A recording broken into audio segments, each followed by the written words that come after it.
welcome to the Human Ideasphere series, Chapter 6, Energy, Part 3.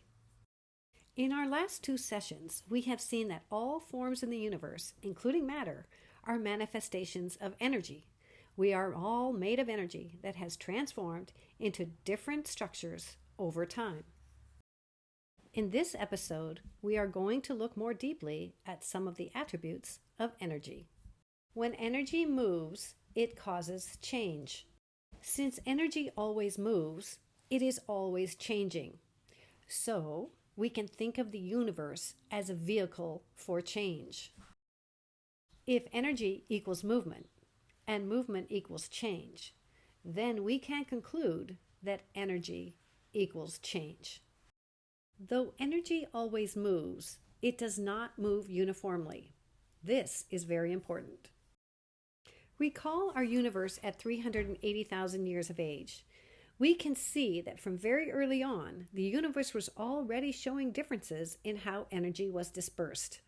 The variation in how energy moves creates diversity. The universe is filled with diverse forms that are created when energy moves in different ways. Change moves incrementally. Change moves step by step. No matter how powerful it was, the universe could not have instantly created a dinosaur from the Big Bang, though that would be very cool. Energy can only do what it can do. It can run into things and make bigger things. Those bigger things can run into other things and make even bigger things.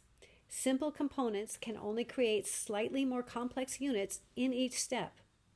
Change may go step by step, but it never stops. With a lot of time, very complex things can form.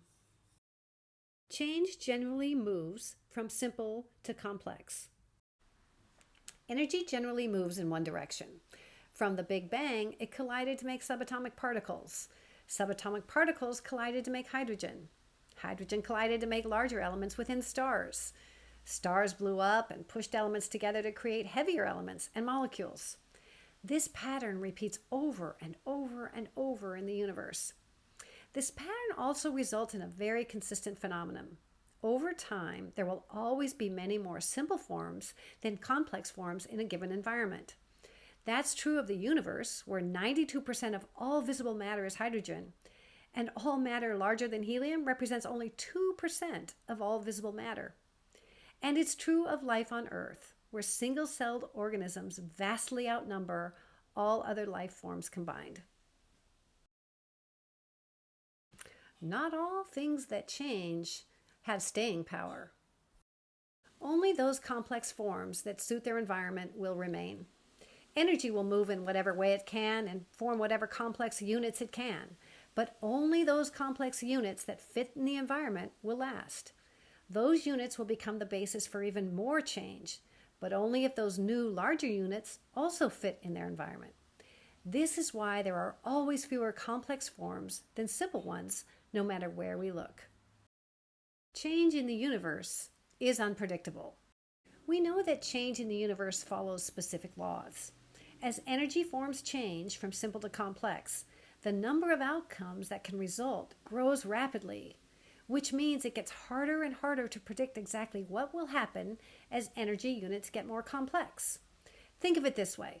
If we look at humans today, we can trace back our evolution to the beginning of the universe. But if we started at the beginning and tried to predict that humans would emerge, it would be impossible. Too many variables and conditions occurred for us to precisely predict the emergence of humans. These last three chapters present a unified view of the universe based on energy, emphasizing the gradual, step-by-step nature of change and the emergence of complexity over vast timescales. I hope it provides a framework for understanding the fundamental processes that have shaped our universe and continue to shape its evolution. These characteristics have not stopped working. They are ever present: change, variation, incremental evolution, fit, unpredictability. These attributes exist everywhere, including on Earth. They are the vehicles by which life formed, and they are the mechanisms by which the human idea developed.